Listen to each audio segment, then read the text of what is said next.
Thanks so much, and thanks everybody for joining us here in our new space, whether you've been here or not. My name is Jacob Fry. I'm the mayor of Minneapolis, and I'm here with Elfric Port, who's the director of housing, with Enrique Velasquez, who is the director of regulatory services, and with our director of CPED, Community Planning Economic Development, which is Eric Hansen. From the very beginnings of my time in office, affordable housing has been a top priority, and specifically deeply affordable homes, so that we are giving people who are experiencing homelessness the next rung on the ladder to pull themselves out. As we've mentioned, we are producing more deeply affordable homes than ever before, about 8.5 times the amount that we did just 8 years ago. And we want to continue that work. And that work becomes all the more important, especially in light of the message that came out of the federal Trump administration just this last weekend that recognized massive cuts to housing and urban development. This is monies that cities and counties around the country would get to provide shelter, to provide affordable housing, to put up community centers. Some of the most basic work that the people in our cities depend on, that work has since been cut. But where the Trump administration is stepping back, the city of Minneapolis is stepping up. And today we're announcing $14 million being allocated to a number of different affordable housing projects and preservation of naturally occurring affordable housing projects, so that we in Minneapolis can continue to move forward to provide people with homes, even if the federal government is not. But on top of that, we are going to have an additional 126 new shelter beds by the end of this year, an additional 123 new affordable housing units set by the end of this year, because we know that when times get tough, when the weather literally gets cold, we in Minneapolis have every obligation to make sure that we're providing dignified, warm space so that people can live and so that they can be safe. And look, you don't have to look too far to understand why that matters. There are families and moms out there that have to make really tough decisions to bundle their kids up to go sleep in the car. There are other people that have to ride the light rail or the bus, not to get to work or to get to a location, but literally just to get by and survive because they need to be warm. There's no family, there's no mom that should have to make those decisions. We in Minneapolis should make it so that they have a warm place to stay. And with those 126 new shelter beds that we're putting up, we can make sure that they have that ability. And by the way, we're not doing this by ourselves. This is a partnership that we've got alongside nonprofit partners, the county and the state, because this work does not happen alone. The city is part of it, but we are a partner that is part of a coalition that cares deeply about the people in the city. And since 2018, we haven't just cared and talked about it, we've put those words into action and certainly put our money where our mouth is. In fact, $400 million towards housing and homeless response. That's one of the strongest, most sustained commitments of any city in the entire country. And so Minneapolis is proving what happens when a city actually leads. We build affordable housing at scale. We get people inside so that they're able to find stability, and we do that work even when Washington won't. So the bottom line is what I said earlier. When federal partners pull back, Minneapolis is going to step up. I'm deeply proud of, again, our other partners that we've worked with and the leaders that I have with me at this table. And I have the honor of handing it over to our Director of Regulatory Services, Enrique Velasquez. Thank you, Mr. Mayor. Enrique Velasquez, E-N-R-I-Q-U-E, last name V-E-L-A-Z-Q-U-E-Z. I'm the Director of Regulatory Services. Just kind of appending on to the Mayor's comments, homelessness is not just a number that we track, it's a reminder of people, neighbors, residents who deserve dignity and opportunity. Additional shelter beds are being added as we collectively continue to expand safe options for those sleeping in spaces unfit for human habitation. Our work is not only about beds and buildings, it's about restoring hope for people. Our homeless response team has helped hundreds of people this year, not just through outreach, but by connecting individuals to housing, healthcare, and hope. Each of these connections is a story of growth. It's a reminder that people-first strategies and housing-first strategies work. This work continues daily in collaboration with our partners across the entire continuum of care. Every organization, every outreach worker, every case manager, every person committed to this work plays a vital role. Together, we're not just counting outcomes, we're changing lives one person at a time. Thank you. I'll turn it over to Director Port. Good afternoon, everyone. I'm Elfric Port. I'm the Housing Director here at the City of Minneapolis within the Department of Community Planning and Economic Development. Name is spelled E-L-F-R-I-C, last name P-O-R-T-E. The mayor referenced the amount of investment, financial investment that he's put into affordable housing, housing and homelessness in particular. And I want to stress that that $400 million addresses the housing continuum. Today we're talking about affordable rental and homelessness, but there is also a housing strategy for addressing home ownership. So that those resources are span the entire continuum, the housing continuum.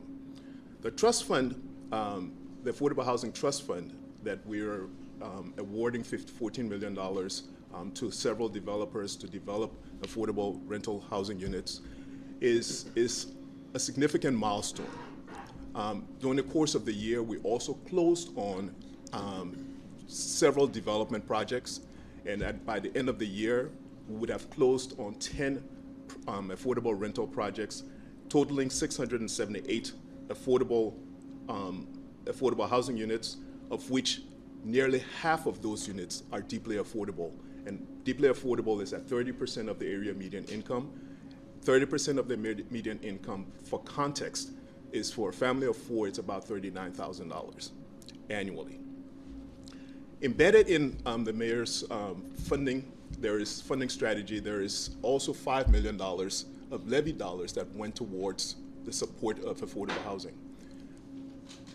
Minneapolis Public Housing Authority used those resources to support the Springs expansion project. That project includes 221 public housing units that's going to be rehabbed and 15 new affordable public housing units. This is Minneapolis staying focused, following our plan, and delivering on our commitments. I'm proud of the progress that we've made and even more motivated what's to come. So I appreciate it, and I'll hand it back to the mayor. And we'll open it to any questions you might have. How are we, I'm sorry, you want to go first? You raised your hand. I didn't. First and second, how about that? So I'll ask Mayor, how are we doing with our homeless population? And you obviously track it. Are there camps that are up with a lot of people? Is it just pockets of homelessness? Yep. I happened to drive down Cedar the other day under the bridge of Hiawatha, and there was some sort of random tents, so I just sort of wonder about where you are with that part of the story. Both homelessness and specifically unsheltered homelessness in the city of Minneapolis and in Hennepin County has continued to decline. While other cities are seeing a pretty significant increase in homelessness and unsheltered homelessness, Minneapolis is seeing it go down. The most recent wholesale statistic that we got was, I believe, a 33% reduction in unsheltered homelessness. Now, that's still not enough. Again, there are other cities, including those that have gotten a bunch of due credit a few years ago for reducing homelessness, like Houston, that are now seeing increases. And so we're doing the kind of long-term work that is necessary to drive those numbers down to provide people with homes. Unsheltered homelessness, as you know, is a subset of the overall group of people who experience homelessness. Unsheltered, you're not in shelter. So you mentioned people who are in an encampment, or you mentioned people who are sleeping outside. That would be unsheltered. Yeah, no, it's a fair question. Yeah. And so, especially, and including that group, we need to make sure that we are getting them inside, especially in a place like Minneapolis, which is cold. We need to make sure that we get people inside, we get them wraparound services, we get them support, and then ultimately we get them into permanent housing. The first and quickest step there is getting them inside.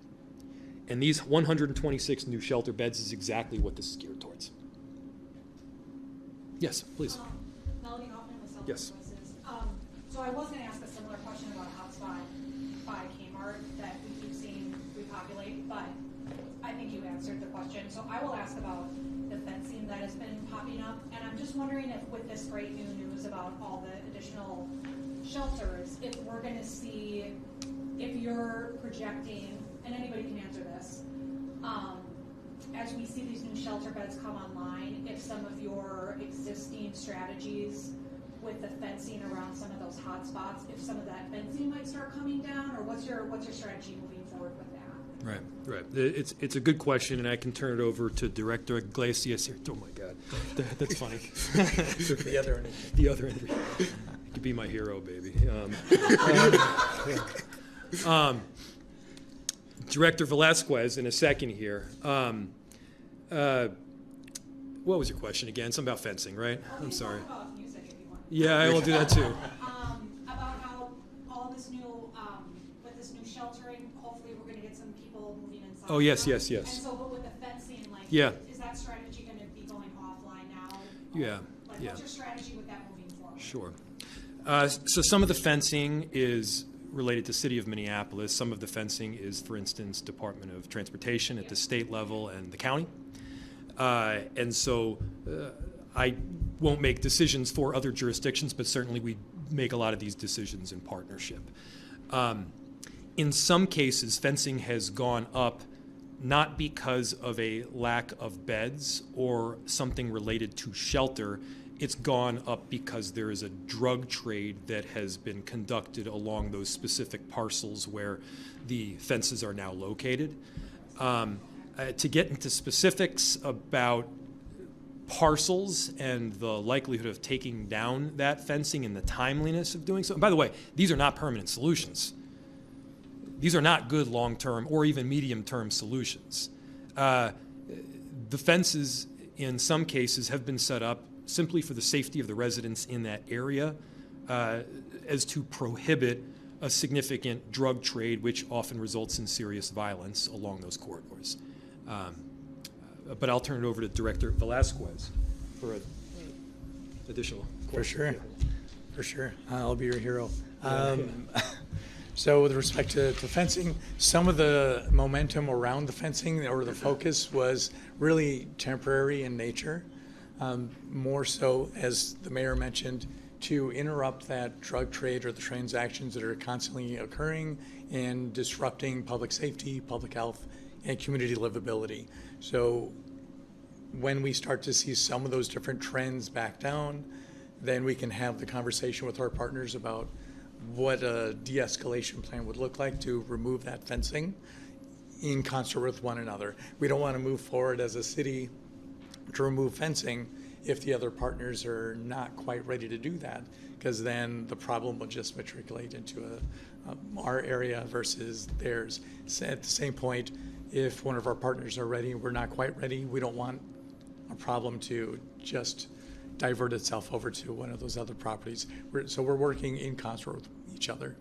If I may add, some of the properties are in CPED's inventory, the Community Planning Economic Development Department, and those parcels are slated for development. For housing. Right. So we have some of those fences will come down eventually because development plans are in the works, and once the developer closes, those fences will come down to commence the construction and advancement of that development.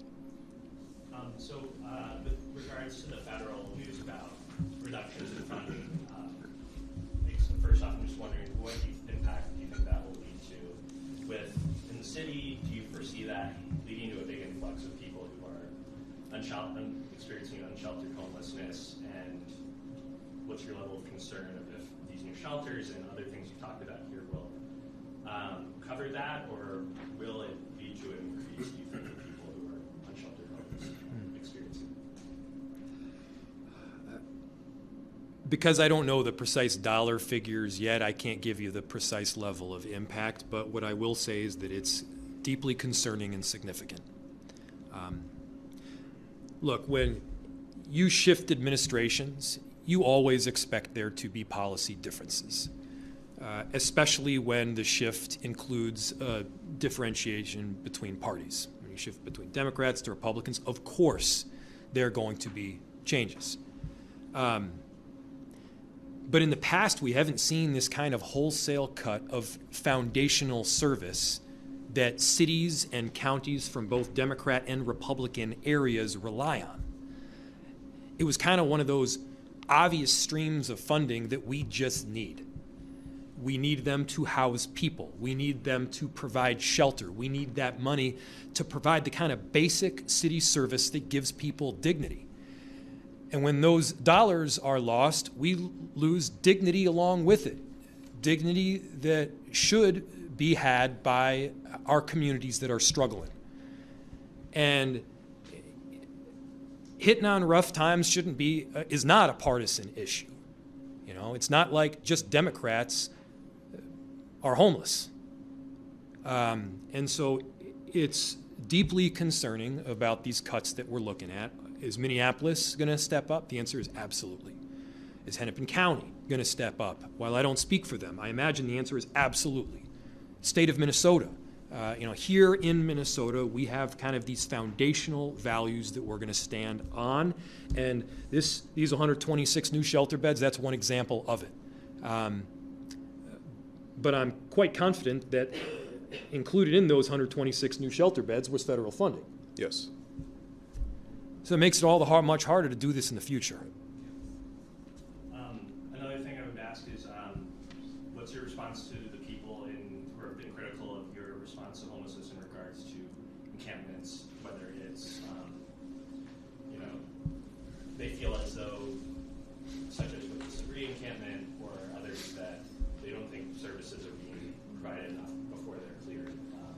I had people tell me that they were told they could come back and get their things the next morning, but then came back there and it was already closed down. They couldn't get their things. You're talking about the Sabri encampment? Yeah. We have, with respect to the Sabri encampment, and we can provide you plenty of documentation on this, we went out there numerous times. We offered access to shelter. We offered access to services, addiction treatment. We went out there with a mobile medical unit on site to provide people with additional health care, meeting them literally where they were at. And in most cases, we did these things multiple times. So, look, I do have to call a spade a spade. If the argument is that we didn't offer services, that's just not true. Well, I mean for this during the clearing is what I'm talking Well, during the clearing, this is not the way that anybody, including us, wanted to do it. We wanted to provide people with shelter options, give people access to storage, do this the right way, which, by the way, we had been advocating for months. We went so far as to sue the property owner. And what ended up happening was exactly what we told people would happen. These homeless encampments are not safe. We've got one over here then. Yeah. Oh, could you talk about what part of the budget this money came out of and why this dollar figure was chosen? So the $14 million comes out of the Affordable Housing Trust Fund. This is a fund that is set up so that developers of would-be affordable housing can apply to it, and based on a criteria and a point system, Elfrick over here and his excellent team is able to make selections.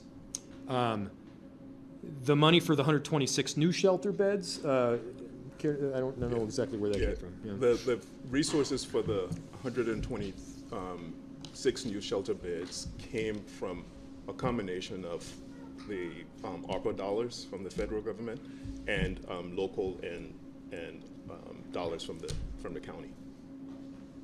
What's the 400 million That's the total amount since 2018 that has gone into? that has gone into housing and homelessness response. I mean, we have invested heavily, yeah. I do want to touch back on this. Director Nqis, Claire Glenn, the attorney for Harmony Spree, said that he paid about $400 out of pocket for porta potties on the encampment, and then an invoice shows that with your name on it that those services are canceled. Do you recall why those services are canceled? And is there any city policy that prevents property owners from installing portable restrooms on a homeless camp? Yeah, so as we look at our operating guide for encampments or even unsheltered homelessness, which is available on the city website, porta potties, hand washing stations, those are the responsibility of the property owner if they wish to install them. I made the connection between Mr. Sabri and the vendor when he discovered that there weren't that many vendors willing to engage in this specific work or in this space. So with respect to why is my name on that invoice ordering the removal, it was part of our protocol and process in response to the mass shooting that took place. That was when we activated our emergency operations center. That was one of the steps that we ran through and removed the porta potties. Had there not been a shooting on that encampment, would the city have canceled those portable restroom services? No, I would not have. We've got time for one more. For us, this is specifically the homeless units. With the addition of all of them, does this close the gap? Are there now more units than people who need them? Where does that ratio sit? Yeah, so with respect to unsheltered homelessness, presently, taking a look at our most up-to-date data, we have between 120 and 125 people who are living in spaces unfit for human habitation. That's vehicles, that's encampments, it's doorways, it's on river bluffs, a variety of different areas where we're finding people. So if they were ready and willing and were signed up to get into the shelter spaces, it would almost be one-to-one. If I may add, in the mayor's budget recommendation, there is also $1 million that's earmarked for emergency shelters. So it's our hope that working with the county, we will add some additional beds during the winter seasons. Our argument all along has been, let's get people inside.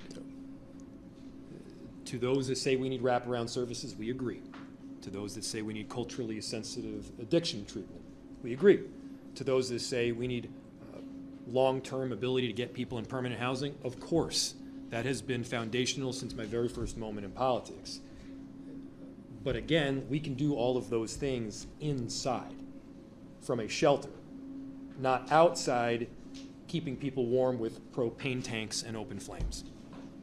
And now, Enrique and Albert, if you want to stay and answer additional questions about there. Can I ask you one more thing Sure. before you go?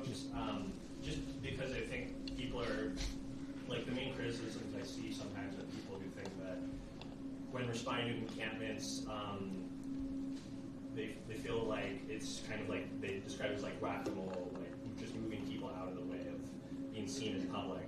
And so I guess just in terms of that and why, funding for clearing encampments is necessary in some situations, and people who think that this response is, whereas Minneapolis is very staunchly has opposed the Trump administration's anti-LGBT or racial equity stances and things, they feel as though with homelessness it's not as progressive as they would like. I guess just in terms of that, what would you say to people who feel that way? Look, we're straight up about this. Our goal is to get people in shelter and permanent housing. That's why we're providing 126 new shelter beds before the end of the year. There's not a single city in the entire country where large-scale homeless encampments has been a good solution. Several have tried it. It hasn't worked anywhere. Talk to the mayors of those cities. Hasn't worked. And here locally, I've said this 1,000 times, it's not safe. And we saw that with the mass shooting at the Sabri property, and we've seen that with literal explosions happening countless times. I have a deep responsibility to this city to keep people safe. Large-scale homeless encampments doesn't line up with it. So Mayor, in the past, and I know you Yeah. want to stop, we've seen huge, not huge, can't come out with the chimneys and all the Yeah. tents are taken. You haven't seen down. those recently. So you're hoping that you're preventing that this year? You don't imagine you'll see any of those where the chimneys are, yes. Right, yurts, That's the goal, yurts. obviously. Of course that's the goal. And then how do you? But it's not it. If people are mentally ill or high or what have you, how do you actually say, okay, let's go to a shelter if they have all these obstacles in them? Yeah, you're preventing right. them from opening up to that possibility? Yeah, yeah. So again, we are seeing unsheltered homelessness go down. Other cities, and you don't need to take my word for it, you can look at the data, other cities are seeing a substantial increase in unsheltered homelessness. In Minneapolis, it's down over 33% and continues to go down from there. Here's one of the real long-term issues. What we're talking about here, especially with unsheltered homelessness, a large portion of it is in dealing with addiction. Deep addiction to drugs like fentanyl and opioids. Now, what we have seen is that when people are either really high or they're going through withdrawal, they're far less likely to accept service. But there is a happy middle zone there where they are.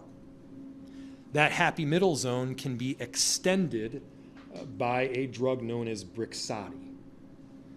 It's about $1,000 per pop, but it lasts an entire month. It's worth every penny because it curbs the symptoms of withdrawal, giving people more time to make the decision themselves to accept the assistance. So when we go out there countless times with the county and with our homeless response teams, we give people the ability to make the decision, and when they have those withdrawal symptoms curbed, they're more likely to say, yeah. But there's a next step. But there's got to be a next step. And now he's really late. All right, I'm sorry, well, but let me finish. I'll finish. This is pretty new. But there's a bunch of hurdles in order to administer on site, a bunch of hurdles legally. There's also the problem of when you actually take somebody into the hospital or into a treatment facility, they need help now. Not in a week and a half when they get an appointment, because we all know what's going to happen then. They need help right now. That's where the gap is. That's where we all need to be working together to make sure that those gaps are filled. We can do it. We can do it. It's going to be hard. And we just got to get the job done. I got to get to the next thing. All right, thanks everyone. Thanks, everybody. Yeah. Thank you. There is still more questions. We do have a hard stop at about 3:45.